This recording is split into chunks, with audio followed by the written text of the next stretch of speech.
तो इस ग्रंथ के माध्यम से मैं निवेदन करूंगा कि बच्चे चार हैं, बड़ी बात नहीं है, वो विवेकी हैं, बड़ी बात है, वो सदाचारी है, ये बड़ी बात है। और बच्चा जब संतान जब उदर में आती है तभी से संस्कार आरंभ हो जाते हैं।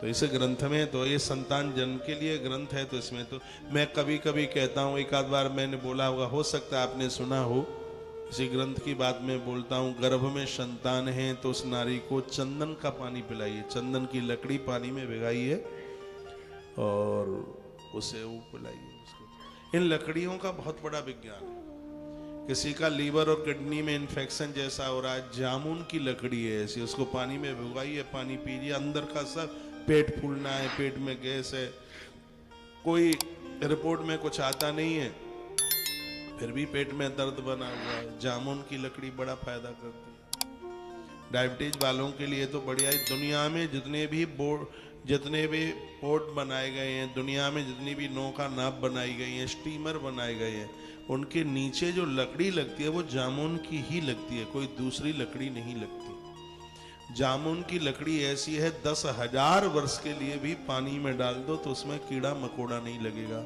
वो गलती नहीं है।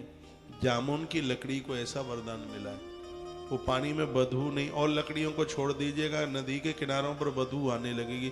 150 नावें रखी हैं, वो पानी पीने के लायक नहीं रहेगा, उसमें से दुर्गंध आएगी, क्योंकि लकड़ी वो अपना प्रभाव छोड़ दिया, वो पानी पीने के लायक नहीं हो। आप कभी भी देखिए, 100 क्या 1000 भी नाव खड़ी होंगी, किनारे का पानी आपको मटमैला नहीं दिखेगा, गंदीला नहीं दिखेगा, उसमें से दुर्गंध नाव के वजह से नहीं आ रही होगी। क्यों? क्योंकि नौका के नीचे जो लकड़ी लगाई गई है वो जामुन की लकड़ी लगाई गई है। ऐसी जामुन की लकड़ी है, 10,000 साल भी पानी में गिरी रहे तो उसमें से दुर्गंध नहीं आ सकती। वो बड़ी हल्की है, इसलिए तो पानी के ऊपर तैरती है, उसमें बड़ा हल्कापन है, उसमें दुर्गंध नहीं आती। और उस जामुन की लकड़ी का पानी हमारे और आपके पेट में जाकर के पहुंचे, ना खट्टी डकार आएगी, ना पेट फूलेगा, ना दांतों में से दुर्गंध आएगी। तो इतनी प्रभावशाली है ये। तो ये चीजें हैं। चंदन की लकड़ी का वर्णन ग्रंथ में किया गया है। चंदन, असली चंदन 3,000 रुपया केजी आता है, और असली चंदन वो है जिस पर भुजंग सांप लिपटते हैं। लेकिन चंदन की महिमा है कि सर्पों का असर नहीं होता उसके ऊपर। और मैं कभी कभी रामायण के उत्तरकांड की कथा कहता हूँ कि जीवन चंदन की तरह होना चाहिए। चंदन में क्या विशेषता है? लकड़ी वाला आता है काटने के लिए, प्रहार झेलता रहता है, उसको अपनी खुशबू देता रहता है। यही तो चंदन, तुलसी बाबा ने उत्तरकांड में इसकी महिमा लिखी है।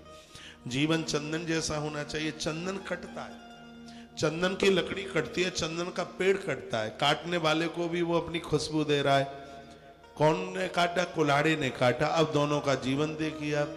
जिस कुल्हाड़े ने काटा है उस चंदन को उसकी धार मुड़ गई, उसको लोहार के पास लेके गए, उसने भट्टी में डाल करके उसको खूब हथौड़े मारे। यही तो होता है उसका, कुल्हाड़े का यही होता है।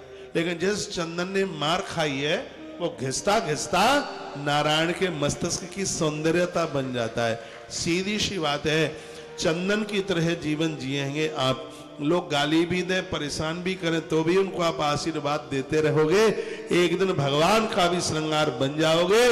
दुनिया को काटने के लिए चलोगे तो यमराज की भट्टी में उस लोहे के कुल्हाड़ी की तरह तपा तपा करके घन मारे जाएंगे, चोट पहुंचाई जाएगी। ये कथाएं एक बहुत बड़ा सूत्र के रूप में प्रकट हुई। दो ही तरह के लोग होते हैं, एक दुर्जन बन करके आता है, एक सज्जन बन के आता है। जो दुर्जन है वो लोहे के कुल्हाड़े की तरह है, और जो सज्जन है वो चंदन की तरह। चंदन का पानी पिए गर्भणी नारी तो फिर बेटा तो सज्जन ही पैदा होगा। चंदन की बड़ी महिमा है। मैं एक ग्रंथ का श्लोक भी बोले देता हूं। जब कोई श्लोक बोलता हूं, सूत्र बोलता हूं, संस्कृत बोलता हूं, तो लगता है कि बात प्रमाणित है।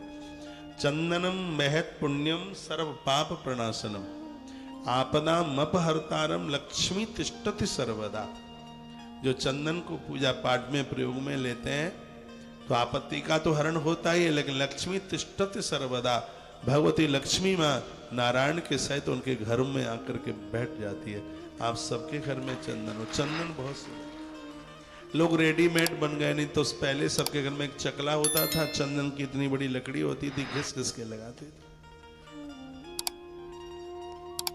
और बहुत लोग तो मंदिर में इसलिए जाते थे कि मंदिर में जाते तो चंदन माथे पर लगाने को मिलता। तो गांवों में एक कहावत चली थी कि फ्री का चंदन घिस मोर नंदन, लोग बोलते थे फ्री का चंदन, हाँ, घिस मोर नंदन। वो मुस्कुराता, वो कहता है कि चंदन के ही बहाने और हमें भगवान का दर्शन हो जाता है। इस दुनिया में बहुत लोगों का जीवन चंदन की तरह है, जिनका साथ पाकर लोगों को तीर्थों में वास मिल जाता है, तीर्थों में भगवान का दर्शन हो जाता है। ताली कुछ ज्यादा तो नहीं बजा दिया आपने?